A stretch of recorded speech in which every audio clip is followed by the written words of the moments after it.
This is Cults Unpacked. My name is Danny Clayton, and we're about to look at a cult called the Holy Spirit Association for the Unification of the World Christianity.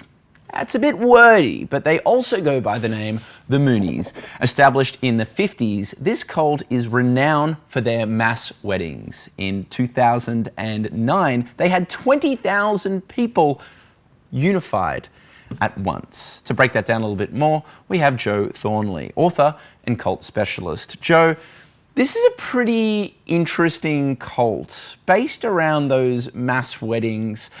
What is the teaching behind this? What are they giving their cultists? Well, the leader of the Moonies, Sun Myung Moon, he and his wife Hak Jahan are the true parents because family and marriage is everything in the Moonies. Only married people go to heaven. So this means that they're quite popular with conservatives around the world. That idea that family is everything. So they have mass weddings. These people don't know each other, do they? Not very well, no. They are partnered up traditionally by the Reverend Moon. Now that they've entered the modern era, you can be matched up with a special Moonies app online. But a lot of the people marrying each other may have only met in the last couple of days, or they might live in different countries, so they've only known each other through a computer screen. And that's partly because the Reverend Moon has this dream that the whole world will be united through marriage, people of different races and different colours.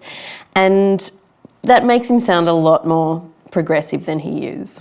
It's a very popular cult with hundreds of thousands of members. A lot in East Asia, Korea and Japan, hundreds of different countries. What do you think makes it such a strong and popular cult? Why are so many people being drawn towards it? I think partly because it's based very heavily on the Christian Bible, and Reverend Moon kind of rewrote the Bible with his book, The Divine Principle. But also because it takes away the trouble of finding someone to love and get married and have children with, because those people are chosen for you. And also the Reverend says that romantic love is irrelevant to marriage. It'll only get in the way. If true love only makes people want to cheat on their partners. So I think it takes the pressure off people finding a partner. And because it sounds good and conservative, family values. So it's very alluring to anyone that's maybe feeling a little bit lonely. But there is a very interesting, how do we say this, ritualistic sex party the 3 days after you're married. Can you explain that a little bit more? It depends on your definition of the word party. The first time you have sex as a married couple and you've waited your entire life plus 40 days, minimum of 40 days, there's a 3-day ritual. And in this, the entire time, you're watched over by a picture on the wall of the true parents, Reverend Moon and Mrs. Moon.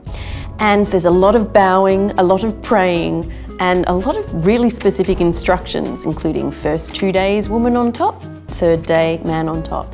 But the grossest part of the ceremony is the holy handkerchief. This is used to both clean you beforehand from a bowl of water and clean you afterwards. And the instructions are you are never to wash this handkerchief. It must be held onto in its current state forever as a symbol of your love.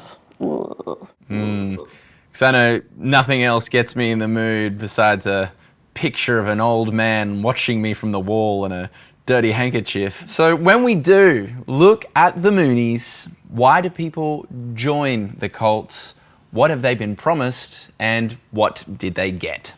They come for the family values and to find a partner for life, and they get a dirty handkerchief. Does not sound appealing at all. That was the Moonies.